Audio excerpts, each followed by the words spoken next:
Detroit. In the American imagination, it is a city of extremes, roaring assembly lines and silent factories, Motown melodies and economic melancholy. They call it the Motor City, the arsenal of democracy, and the Paris of the Midwest. But beneath the rusted headlines and the stories of municipal bankruptcy lies a narrative that the mainstream media often overlooks. Detroit is, and has always been, the Black Mecca of the North. We are not talking about fleeting celebrity cash. We are talking about industrial titans, logistics warlords, and political kingmakers who stayed when the rest of the world fled. These families bought the block when it was burning, rebuilt the skyline when it was crumbling, and today, they control billions in capital that flows through the very veins of the American economy. These are the 10 richest black families in Detroit. Number 10. The Winans family, the Gospel Dynasty. To understand the soul of Detroit, you must first understand its sound. While Motown created the pop soundtrack of the 20th century, the Winans family built the spiritual infrastructure that would outlast every chart trend. They are not merely a family of singers. They are a vertically integrated gospel corporation that transformed faith into a global export. The dynasty began with David "Pop" Winans and Dolores "Mom" Winans, who met in the choir stand of Detroit's Zion Congregational Church of God in Christ. But it was their children, BB, Cece, Marvin, Carvin, Michael, and Ronald, who took the family name from the church altar to the Grammy stage. This transition wasn't just artistic, it was a masterclass in expanding a niche market into the mainstream. The wealth of the Winans family is rooted in the ownership of their intellectual property. In the music industry, the artist who sings the song gets a fee, but the artist who writes the song gets a fortune. By writing their own catalog, the Winans secured publishing royalties, the mailbox money that generates revenue every time a song is played, covered, or licensed. When you consider that their music is a staple in tens of thousands of churches globally, the compounding value of that catalog over 40 years is immense. But their business acumen extended beyond the hymnal.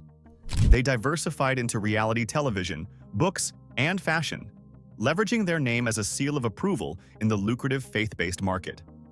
Vicki Winans, who married into the family, became a powerhouse entrepreneur in her own right, managing her own career and launching successful merchandise lines. The Winans legacy is a testament to the power of cultural ownership.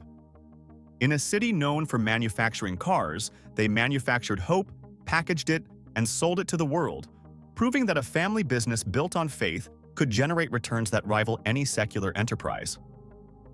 Number 9. The Archer family, the political architects.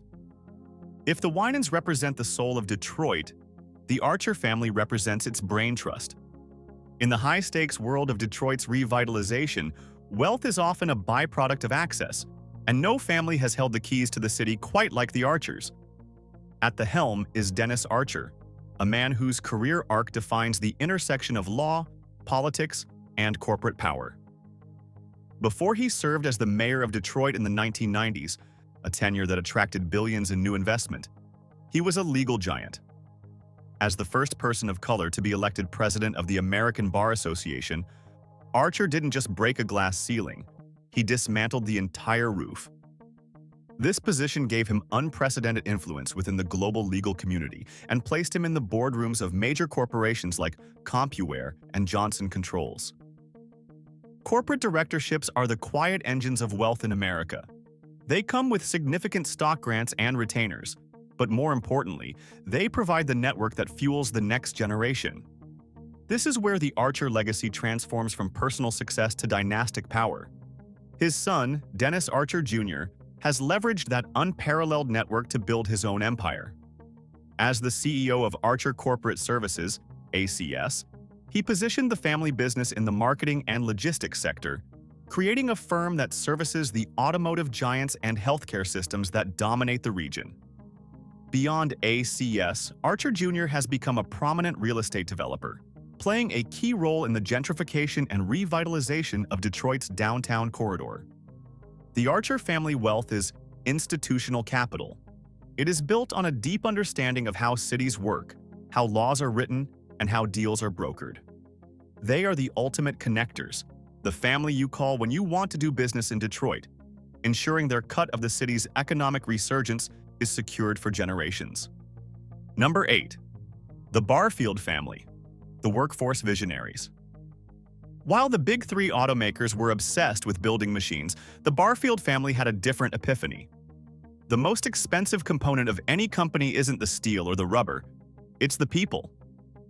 The late John Barfield was a pioneer who saw the future of the American workforce long before the term gig economy was coined.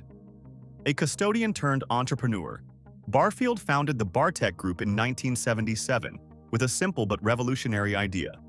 Large corporations needed a flexible, efficient way to manage their engineering and technical talent. He didn't just start a temp agency, he created a managed services provider, MSP model, that integrated deeply into the HR departments of Fortune 500 companies.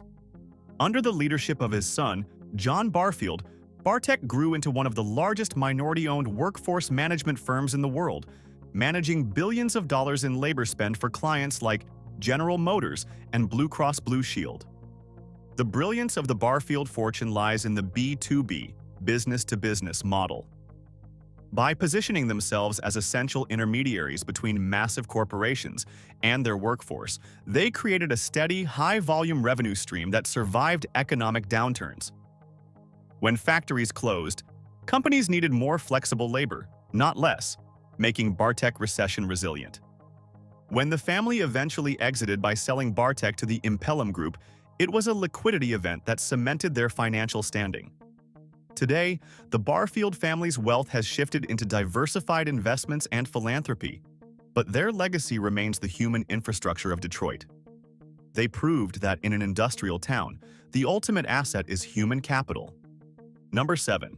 The Barden family, the high-stakes gamblers. Wealth favors the bold, but in the case of the Barden family, wealth favored the fearless.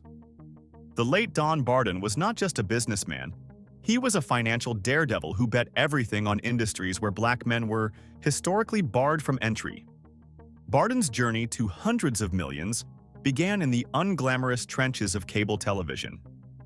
In the 1980s, while others were dismissing cable as a fad, Barden was wiring the streets of Detroit and Inkster. He built Barden Cablevision into a powerhouse, eventually selling it to Comcast for over $100 million. Most people would have retired to a yacht. Don Barden went to Las Vegas.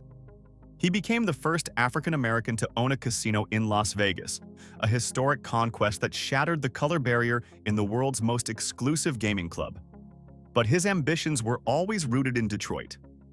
Barden fought a legendary battle to bring casino gambling to the Motor City, seeing it as a way to recapture the revenue flowing across the river to Canada. His gaming empire, Magedy, grew to include casinos in Indiana, Mississippi, and Colorado.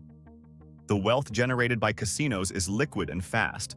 The house always wins.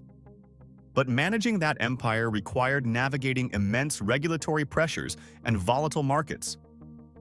After Don Barden's passing, his wife Bella Barden and the family took the reins of the estate. While the empire has shifted and assets have been sold off, the Barden name remains synonymous with high roller wealth in Detroit. They represent the entrepreneurial spirit at its most aggressive, seeing a locked door, kicking it down, and buying the building. Number 6. The Bing family, the men of steel. In the pantheon of Detroit heroes, Dave Bing occupies 2 thrones, one in the basketball arena and one in the steel mill. Most professional athletes leave the game and struggle to find a second act. Dave Bing left the NBA Hall of Fame and decided to conquer the most brutal industry in America. In 1980, with the automotive industry facing an identity crisis, Bing founded Bing Steel. He didn't want a vanity project. He wanted to be part of the supply chain. He took his NBA earnings and leveraged them into a sector dominated by old money families who looked at a basketball player and saw a novice. Bing outworked them all. He learned the metallurgy. He mastered the logistics of stamping and processing. He survived the recessions that bankrupted his competitors. Slowly, the Bing Group grew into a Tier 1 supplier for the automotive giants, generating hundreds of millions in annual revenue. The wealth of the Bing family is industrial wealth. It is tangible. It is heavy. It comes from owning the actual machinery that stamps the parts that make the cars run. This kind of wealth is incredibly difficult to build because it requires massive capital investment and razor-thin margins, but once established, it creates a moat that is hard to cross.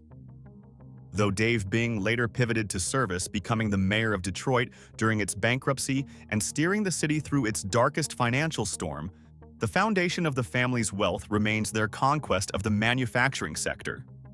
They proved that black wealth in Detroit isn't just about entertainment, it's about heavy metal. We are deep into this countdown of Detroit's financial titans, uncovering the stories of families who turned grit into gold. If this level of research and storytelling opens your eyes to the reality of black wealth, consider supporting the channel with a super thanks. Content like this, digging into the archives of industrial history to celebrate black excellence, doesn't happen by accident. Your support helps us keep the lights on and the stories coming. If you believe these legacies deserve to be known, hit that super thanks button and help us amplify Black power worldwide. Number 5. The James family, the supply chain kings. John A. James is a man who understands that in business, you don't ask for permission, you demand your place. A Vietnam veteran who returned to a country that treated him like a second-class citizen, James turned his military discipline toward the battlefield of business. In 1971, he wanted to haul auto parts. The government and the industry said no. At the time, trucking regulations were a maze designed to keep minority operators out. James didn't just complain, he sued. He fought a legal war that went all the way to the Supreme Court, and he won, securing the right to operate statewide. That victory was the seed for James Group International, JGI. Today, the James family runs a global logistics and supply chain empire. If you drive a Ford, a GM, or a Chrysler, there is a very high probability that the James family managed the movement of the parts that built it. Logistics is the invisible blood of the global economy. By controlling the flow of goods, JGI positioned itself as an indispensable partner to the auto giants. The wealth here comes from the sheer volume of the automotive industry.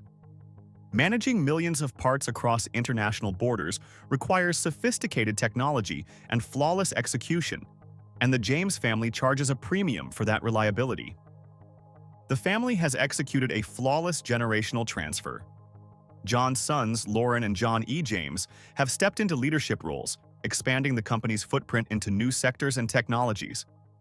They are the modern face of the dynasty. The father fought the war to open the door, and the sons are building a fortress in the opening. Number 4.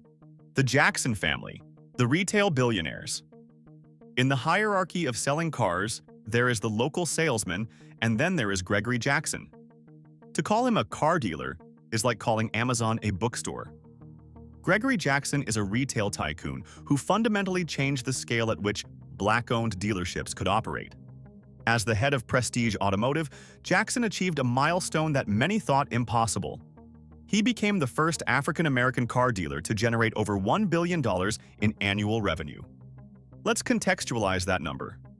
$1 billion. That is not just selling a few sedans. That is moving metal at an industrial scale. Jackson's wealth strategy was based on clustering. He didn't just buy one Ford store, he acquired Mercedes-Benz, Toyota, and Cadillac dealerships, grouping them into a massive portfolio that dominated the Detroit metro area. The Jackson family wealth is built on the volume model. In the dealership world, margins on new cars can be thin, but the money is made in the ecosystem. The financing, the service contracts, the used car trade-ins, and the real estate the dealerships sit on. By owning the land and the operation, Jackson captured every dollar of value from the customer lifecycle. Based in St. Clair Shores but deeply embedded in the Detroit economy, the Jackson family has navigated the ups and downs of the auto industry with shrewd precision. They represent the pinnacle of black retail success, proving that you don't have to make the car to make $1 billion from it. You just have to be the one who hands over the keys. Number 3. The Pickard family, the diversification gurus. If there is a godfather of black business in Detroit, his name is Dr. William Pickard. His story is the ultimate blueprint for moving from labor to leverage. Pickard didn't just build one business. He built a portfolio that touches almost every sector of the Detroit economy. He started with a McDonald's franchise. For many, that's the end goal. For Pickard, it was tuition. He learned the rigorous systems of corporate America and then applied them to the automotive sector. He founded the Global Automotive Alliance, GAA, a holding company that manufactures fuel systems, injection molding, and interior parts. GAA is a juggernaut. With billions in career sales, it established Pickard as a peer to the biggest industrial names in the Midwest. But what makes the Pickard family wealth so fortress-like is its diversification. Dr. Pickard didn't put all his eggs in the automotive basket. He became a co-owner of the MGM Grand Detroit Casino, securing a stake in the city's most lucrative entertainment venue. He invested in media, becoming a co-owner of the Michigan Chronicle, ensuring that the black press remained alive and influential. He invested in real estate and pharmaceuticals. His philosophy is captured in his book, Millionaire Moves. Any fool can make money, but it takes a wise man to keep it. The Pickard family wealth is protected by this strategy. If the auto industry slows down, the casino pays out. If the casino dips, the manufacturing contracts hold steady. Dr. Pickard has used his fortune to become one of the most significant philanthropists in the state, funding scholarships and mentoring the next generation of entrepreneurs. The Pickard legacy is one of strategic intellect, using capital from one sector to conquer the next, over and over again. Number 2. The Gordy family, the cultural architects. You cannot list the richest families in Detroit without bowing to the name that put the city on the map: Gordy. Berry Gordy didn't just build a record label, he built the most culturally significant black business in American history. The origin story is legendary. An $800 loan from the family's cooperative savings fund, the Berry Co-op, launched Tamla Records, which became Motown. But the modern wealth of the Gordy family isn't just about the nostalgia of My Girl or Superstition. It is about the most brilliant business move in the history of music. Berry Gordy understood early on that the real value wasn't in the singer, but in the song. He established JoBet Music, the publishing arm of Motown, which controlled the copyrights to the Holland Dozier Holland hits and the rest of the Motown catalog. When Gordy sold Motown Records in 1988 for $61 million, critics said he sold too low. They were wrong. He kept JoBet. Years later, he sold a stake in the publishing catalog for hundreds of millions of dollars. He effectively sold the factory but kept the blueprints, and then sold the blueprints for a fortune. While Berry Gordy relocated to Los Angeles to conquer Hollywood, the family's roots and financial legacy are irrevocably tied to Detroit. The Motown Mansion in the Boston Edison district remains a symbol of their era. The family wealth has cascaded down through generations, funding new ventures in technology, real estate, and modern entertainment, including his son Redfoo of LMFAO. The Gordy family represents legacy wealth in its purest form. They created a product, the Motown sound, that has zero expiration date. As long as human beings have ears, the Gordy family gets paid. Number 1. The Johnson family, the industrial billionaires. And finally, at number 1, we arrive at the family that quietly runs one of the largest black-owned businesses in the entire United States. They are the undisputed kings of Detroit's industrial resurgence. If you watched the NBA in the 1980s, you knew Vinny the Microwave Johnson as the Detroit Pistons' sixth man, the guy who could come off the bench, heat up instantly, and drop 20 points to seal a championship. But while his teammates were spending their checks on cars and jewelry, Vinny Johnson was studying the industry that built the city. This is the greatest athlete-to-CEO pivot in history. When he retired, Johnson founded the Piston Group in 1995. This was not a celebrity endorsement deal where he slapped his name on a product. Johnson went to the factory floor. He learned the complexities of just-in-time delivery. He understood that Ford and GM didn't just need parts. They needed entire modules assembled and delivered to the line in perfect sequence. He built the Piston Group into a Tier 1 supplier that assembles cooling systems, chassis, and interiors for the world's biggest car companies. Today, the Piston Group is an industrial leviathan. We are talking about annual revenues that have exceeded $3 billion. The wealth here is staggering. Unlike a public company where the CEO owns a fraction of the stock, Vinnie Johnson is the Piston Group. He owns the shop. This effectively makes the Johnson family one of the wealthiest black families in the nation, with a net worth that eclipses the most famous entertainers and athletes. The Piston Group has expanded into subsidiaries like Piston Automotive, Irvin Automotive, and AIREA, employing thousands of people across the Midwest. Johnson operates with a level of privacy that is rare for a former athlete. You don't see him on reality TV. You don't see him flexing on social media. You see his name on the Forbes list of America's largest private companies.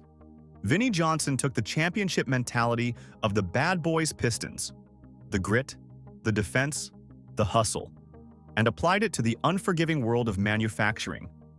In a city that the world wrote off, the Johnson family built a multi-billion-dollar anchor, proving that Detroit is still the place where hard work, when combined with industrial genius, creates dynastic power. From the soaring gospel melodies of the Winans to the billion-dollar assembly lines of the Johnson family, these dynasties tell the true story of Detroit. It is not a story of decay, it is a story of dominion. These families looked at a city that others abandoned and saw opportunity. They took the steel, the sound, and the struggle of the Motor City and transmuted it into generational gold. Which of these Detroit dynasties impressed you the most? Was it the risk-taking of Don Barden or the sheer scale of Vinnie Johnson's empire? Let us know in the comments below. And if you want to keep exploring the hidden geography of black wealth across the globe, make sure you like this video and subscribe to Black Status. We are just getting started.